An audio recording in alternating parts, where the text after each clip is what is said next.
ನಮಸ್ಕಾರ ಸಿಂಹ ರಾಶಿಯ ನನ್ನೆಲ್ಲ ಆತ್ಮೀಯ ಬಂಧುಗಳೇ, ನಮ್ಮ ಚಾನೆಲ್ಗೆ ನಿಮ್ಮೆಲ್ಲರಿಗೂ ತುಂಬು ಹೃದಯದ ಸ್ವಾಗತ. ಇಂದು ನಾವು ಬ್ರಹ್ಮಾಂಡದಲ್ಲಿ ಸಂಭವಿಸಲಿರುವ ಒಂದು ಅತ್ಯಂತ ಅಪರೂಪದ ಮತ್ತು ಪ್ರಭಾವಶಾಲಿ ಖಗೋಳ ವಿದ್ಯಮಾನದ ಬಗ್ಗೆ ಮಾತನಾಡಲಿದ್ದೇವೆ. ಆತ್ಮೀಯರೇ, ಜ್ಯೋತಿಷ್ಯ ಶಾಸ್ತ್ರದಲ್ಲಿ ದೇವಗುರು ಬೃಹಸ್ಪತಿಯನ್ನು ಭಾಗ್ಯದ ಅಧಿಪತಿ, ಜ್ಞಾನದ ದೇವತೆ ಎಂದು ಕರೆಯಲಾಗುತ್ತದೆ. ಹೀಗಿರಬೇಕಾದರೆ ಈಗ ಜುಲೈ 15 ರಿಂದ ಆಗಸ್ಟ್ 12, 2026 ರವರೆಗೆ ಒಂದು ವಿಶೇಷ ಘಟನೆ ನಡೆಯಲಿದೆ. ಈ ವಿಶ್ವದ ಪಾಲನೆ ಮಾಡುವ ಭಗವಾನ್ ನಾರಾಯಣನ ಕಣ್ಣುಗಳಂತಿರುವ ಸೂರ್ಯ ದೇವನ ಪ್ರಚಂಡ ಅಗ್ನಿಯಲ್ಲಿ ಭಾಗ್ಯದೇವನಾದ ಗುರು ಬೃಹಸ್ಪತಿಯು ಅಸ್ತನಾಗುತ್ತಿದ್ದಾನೆ. ಸಿಂಹ ರಾಶಿಯವರೇ, ಈ ಅವಧಿಯಲ್ಲಿ ನಿಮ್ಮ ಜೀವನದ ಒಂದು ಪ್ರಮುಖ ಕೆಲಸಕ್ಕೆ ಅಡೆತಡೆ ಬರಬಹುದು.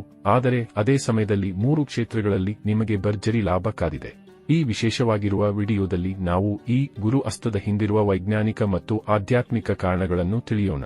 ಈ ಸಮಯದಲ್ಲಿ ಸಾಕ್ಷಾತ್ ನಾರಾಯಣನ ದೃಷ್ಟಿ ನಿಮ್ಮ ಮೇಲೆ ಹೇಗೆ ಬೀಳಲಿದೆ ಎಂಬ ಸತ್ಯವನ್ನು ನಾನು ಇಂದು ನಿಮಗೆ ಬಿಚ್ಚಿಡಲಿದ್ದೇನೆ. ವಿಡಿಯೋವನ್ನು ಪೂರ್ತಿಯಾಗಿ ನೋಡಿ, ಯಾಕೆಂದರೆ ನಿಮ್ಮ ಜೀವನದ ಮುಂದಿನ ತಿಂಗಳ ಹಾದಿ ಇದರಲ್ಲಿದೆ. ನಿಮ್ಮ ಜೀವನದಲ್ಲಿಯೂ ಏನಾದರೂ ಸಮಸ್ಯೆಗಳು ಬಾಧಿಸುತ್ತಲಿದ್ದರೆ ಈ ಕೂಡಲೇ ಸ್ಕ್ರೀನ್ ಮೇಲೆ ಕಾಣ್ತಿರುವ ನಮ್ಮ ಗುರೂಜಿ ನಂಬರ್ಗೆ ಕರೆ ಮಾಡಿ ಶೀಘ್ರವೇ ಶಾಶ್ವತ ಪರಿಹಾರ ಕಂಡುಕೊಳ್ಳಿ. ಗುರು ಅಸ್ತದ ತರ್ಕ ಮತ್ತು ನಾರಾಯಣನ ದೃಷ್ಟಿ. ಆತ್ಮೀಯರೇ, ಮೊದಲು ನಾವು ಗುರು ಅಸ್ತ ಎಂದರೆ ಏನು ಎಂದು ಸರಳವಾಗಿ ತಿಳಿಯೋಣ. ಜ್ಯೋತಿಷ್ಯದ ಪ್ರಕಾರ ಸೂರ್ಯ ಮತ್ತು ಗುರುಗಳ ನಡುವಿನ ಅಂತರವು 11 ಡಿಗ್ರಿಗಿಂತ ಕಡಿಮೆ ಬಂದಾಗ ಗುರುವು ಅಸ್ತನಾಗುತ್ತಾನೆ. ಜುಲೈ 15 ರಂದು ಗುರುವು 9 ಡಿಗ್ರಿಯಲ್ಲಿದ್ದರೆ ಸೂರ್ಯನು 29ನೇ ಡಿಗ್ರಿಯಲ್ಲಿ ಇರುತ್ತಾನೆ. ಇದು ಗುರುವನ್ನು ಅಸ್ತಸ್ಥಿತಿಗೆ ತರುತ್ತದೆ. ಇದನ್ನು ಒಂದು ಉದಾಹರಣೆಯ ಮೂಲಕ ಅರ್ಥ ಮಾಡಿಕೊಳ್ಳೋಣ. ನೀವು ಕತ್ತಲಲ್ಲಿ ಕಾರು ನಡೆಸುತ್ತಿದ್ದೀರಿ ಎಂದು ಭಾವಿಸಿ. ಇದ್ದಕ್ಕಿದ್ದಂತೆ ನಿಮ್ಮ ಕಾರಿನ ಹೆಡ್ ಲೈಟ್ ಶಕ್ತಿ ಕಡಿಮೆಯಾಗಿ ಕೇವಲ ಒಂದು ಸಣ್ಣ ಬಲ್ಬ್ನಂತೆ ಉರಿಯಲಾರಂಭಿಸಿದರೆ ಏನಾಗುತ್ತದೆ? ನೀವು ಗಾಡಿಯನ್ನು ನಿಲ್ಲಿಸುತ್ತೀರಿ ಅಥವಾ ಬಹಳ ಜಾಗರೂಕತೆಯಿಂದ ನಡೆಸುತ್ತೀರಿ. ಗುರು ಅಸ್ತನಾದಾಗಲೂ ನಿಮ್ಮ ಬದುಕಿನ ಕೆಲವು ಕ್ಷೇತ್ರಗಳಲ್ಲಿ ಇಂತಹದ್ದೇ ಬೆಳಕಿನ ಕೊರತೆ ಉಂಟಾಗಬಹುದು. ಆದರೆ ಇಲ್ಲಿ ಒಂದು ಸಕಾರಾತ್ಮಕ ವಿಷಯವಿದೆ. ವೇದಗಳಲ್ಲಿ ಚಕ್ಷು ಸೂರ್ಯೋ ಅಜಾಯತ ಎಂದು ಹೇಳಲಾಗಿದೆ. ಅಂದರೆ ಸೂರ್ಯನು ಭಗವಾನ್ ನಾರಾಯಣನ ಕಣ್ಣುಗಳು. ಗುರುವು ಸೂರ್ಯನ ಪ್ರಕಾಶದಲ್ಲಿ ಲೀನವಾದಾಗ ಆ ಸ್ಥಾನದ ಮೇಲೆ ಕೇವಲ ಗುರುವಿನ ದೃಷ್ಟಿಯಲ್ಲ, ಸಾಕ್ಷಾತ್ ಜಗತ್ಪಾಲಕ ನಾರಾಯಣನ ದೃಷ್ಟಿ ಬೀಳುತ್ತದೆ. ಅಂದರೆ ಎಲ್ಲಿ ಗುರು ಅಸ್ತನಾಗಿದ್ದಾನೋ ಅಲ್ಲಿ ನೀವು ಎಚ್ಚರಿಕೆ ವಹಿಸಬೇಕು. ಆದರೆ ಎಲ್ಲಿ ಸೂರ್ಯನ ಮೂಲಕ ದೈವಿಕ ದೃಷ್ಟಿ ಬೀಳುತ್ತಿದೆಯೋ ಅಲ್ಲಿ ನಿಮಗೆ ಮಹಾ ಲಾಭ ಸಿಗಲಿದೆ. ಎಚ್ಚರಿಕೆ: 12ನೇ ಮನೆಯ ಸಂಕಷ್ಟಗಳು. ಸಿಂಹ ರಾಶಿಯವರೇ, ಈ ಅವಧಿಯಲ್ಲಿ ಗುರುವು ನಿಮ್ಮ ರಾಶಿಯಿಂದ 12ನೇ ಮನೆಯಲ್ಲಿ ಅಸ್ತನಾಗುತ್ತಿದ್ದಾನೆ. ಈ ಮನೆಯಲ್ಲಿ ನೀವು ಅತ್ಯಂತ ಜಾಗರೂಕರಾಗಿರಬೇಕು. ವಿದೇಶಿ ವ್ಯವಹಾರ: ನೀವು ವಿದೇಶದಲ್ಲಿ ನೆಲೆಸಿದ್ದರೆ ಅಥವಾ ವಿದೇಶಕ್ಕೆ ಸಂಬಂಧಿಸಿದ ಕೆಲಸಗಳನ್ನು ಮಾಡುತ್ತಿದ್ದರೆ ಅಲ್ಲಿ ಅಡೆತಡೆಗಳು ಉಂಟಾಗಬಹುದು. ದಾಖಲೆಗಳ ವಿಷಯದಲ್ಲಿ ಎಚ್ಚರವಿರಲಿ. ಖರ್ಚುಗಳ ಮೇಲೆ ನಿಯಂತ್ರಣ: ಈ ಸಮಯದಲ್ಲಿ ಅನಗತ್ಯ ಖರ್ಚುಗಳು ಹೆಚ್ಚಾಗಬಹುದು. ಯಾವುದೇ ವಸ್ತುವನ್ನು ಖರೀದಿಸುವ ಮುನ್ನ ಇದು ನನಗೆ ನಿಜವಾಗಿಯೂ ಬೇಕೇ ಎಂದು 2 ಬಾರಿ ಯೋಚಿಸಿ.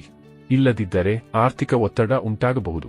ಆರೋಗ್ಯ: 12ನೇ ಮನೆಯು ಆಸ್ಪತ್ರೆಯನ್ನು ಸೂಚಿಸುತ್ತದೆ. ಆದ್ದರಿಂದ ನಿಮ್ಮ ಆರೋಗ್ಯದ ಬಗ್ಗೆ ನಿರ್ಲಕ್ಷ್ಯ ಬೇಡ. ಮಾನಸಿಕ ಸ್ಥಿತಿ: ನೀವು ಧ್ಯಾನ ಅಥವಾ ಮೆಡಿಟೇಷನ್ ಮಾಡುತ್ತಿದ್ದರೆ ಈ ಸಮಯದಲ್ಲಿ ಮನಸ್ಸು ಅಲೆದಾಡಬಹುದು, ಏಕಾಗ್ರತೆ ಕಷ್ಟವಾಗಬಹುದು. ಹೂಡಿಕೆ ಮಾಡುವ ಮುನ್ನ 100 ಬಾರಿ ಯೋಚಿಸಿ. ಮೊದಲ ಲಾಭದ ಕ್ಷೇತ್ರ: ಕುಟುಂಬ ಮತ್ತು ಆಸ್ತಿ. ಈಗ ಸುವರ್ಣ ಕಾಲದ ಬಗ್ಗೆ ಮಾತನಾಡೋಣ. ನಾರಾಯಣನ ದೃಷ್ಟಿ ನಿಮ್ಮ 4ನೇ ಮನೆಯ ಚತುರ್ಥ ಭಾವ ಮೇಲೆ ಬೀರುತ್ತಿದೆ. ಕೌಟುಂಬಿಕ ಶಾಂತಿ: ಕುಟುಂಬದಲ್ಲಿ ಇದುವರೆಗೆ ಇದ್ದ ಅಶಾಂತಿ, ಕಲಹಗಳು ದೂರವಾಗಿ ಪ್ರೀತಿಯ ವಾತಾವರಣ ನಿರ್ಮಾಣವಾಗಲಿದೆ. ಆಸ್ತಿ ಖರೀದಿ: ನೀವು ಜಮೀನು, ಮನೆ ಅಥವಾ ವಾಹನ ಖರೀದಿಸಲು ಬಯಸುತ್ತಿದ್ದರೆ ಇದು ಅತ್ಯಂತ ಶುಭ ಸಮಯ. ನಿಮ್ಮ ಪ್ರಯತ್ನಗಳಿಗೆ ಈಗ ದೈವಿಕ ಬೆಂಬಲ ಸಿಗಲಿದೆ.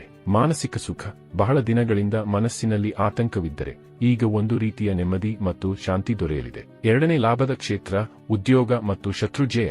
ಆತ್ಮೀಯರೇ, ಸಿಂಹ ರಾಶಿಯವರ 2ನೇ ಅದೃಷ್ಟದ ಕ್ಷೇತ್ರವೆಂದರೆ 6ನೇ ಮನೆ, ಷಷ್ಠಮ ಭಾವ. ಉದ್ಯೋಗದಲ್ಲಿ ಬದಲಾವಣೆ: ನೀವು ಮಾಡುತ್ತಿರುವ ಕೆಲಸದಿಂದ ಅತೃಪ್ತರಾಗಿದ್ದರೆ ಉತ್ತಮ ಬದಲಾವಣೆಗೆ ಇದು ಸಕಾಲ. ಕೆಲಸದಲ್ಲಿ ಸಂಬಳ ಹೆಚ್ಚಳ ಅಥವಾ ಬಡ್ತಿ ಸಿಗುವ ಸಾಧ್ಯತೆಗಳಿವೆ. ಶತ್ರುನಾಶ್: ನಿಮ್ಮ ವಿರುದ್ಧ ಪಿತೂರಿ ಮಾಡುವ ಶತ್ರುಗಳು ತಾವಾಗಿಯೇ ಹಿಂದೆ ಸರಿಯುತ್ತಾರೆ. ಅವರು ನಿಮ್ಮನ್ನು ಏನೂ ಮಾಡಲು ಸಾಧ್ಯವಿಲ್ಲ. ಸಾಲ ಮುಕ್ತಿ: ನೀವು ಸಾಲದ ಸುಳಿಯಲ್ಲಿದ್ದರೆ ಅದರಿಂದ ಹೊರಬರಲು ಒಂದು ಉತ್ತಮ ಮಾರ್ಗ ಅಥವಾ ಅವಕಾಶ ಈ ಸಮಯದಲ್ಲಿ ನಿಮಗೆ ಸಿಗಲಿದೆ. 3ನೇ ಲಾಭದ ಕ್ಷೇತ್ರ: ಅಡೆತಡೆಗಳ ನಿವಾರಣೆ. ವೀಕ್ಷಕರೇ, 3ನೇ ಲಾಭವು ನಿಮ್ಮ 8ನೇ ಮನೆಯ ಅಷ್ಟಮ ಭಾವ ಮೇಲೆ ಬೀರುತ್ತಿದೆ. ಇದು ನಿಮ್ಮ ಜೀವನದ ದೊಡ್ಡ ಬದಲಾವಣೆಯ ಸಮಯ.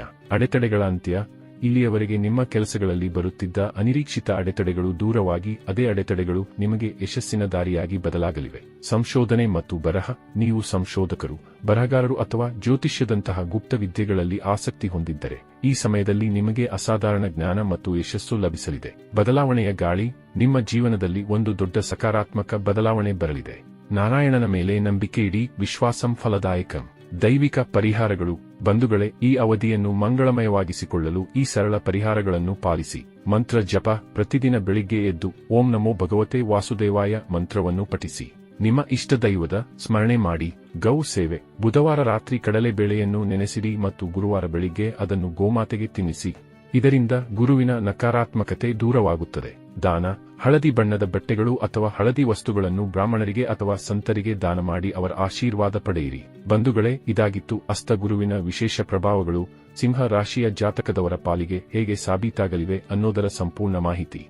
ಈ ಮಾಹಿತಿ ನಿಮಗೆ ಇಷ್ಟವಾಗಿದ್ದರೆ ವಿಡಿಯೋವನ್ನು ಲೈಕ್ ಮಾಡಿ ಮತ್ತು ಕಾಮೆಂಟ್ ಬಾಕ್ಸ್ನಲ್ಲಿ ಜೈ ಶ್ರೀರಾಮ್ ಅಥವಾ ಹರ ಹರ ಮಹಾದೇವ ಎಂದು ಬರೆಯಿರಿ. ನಮ್ಮ ಚಾನೆಲ್ ಸಬ್ಸ್ಕ್ರೈಬ್ ಮಾಡಲು ಮರೆಯಬೇಡಿ. ನಿಮ್ಮ ದಿನಗಳು ಶುಭವಾಗಿರಲಿ.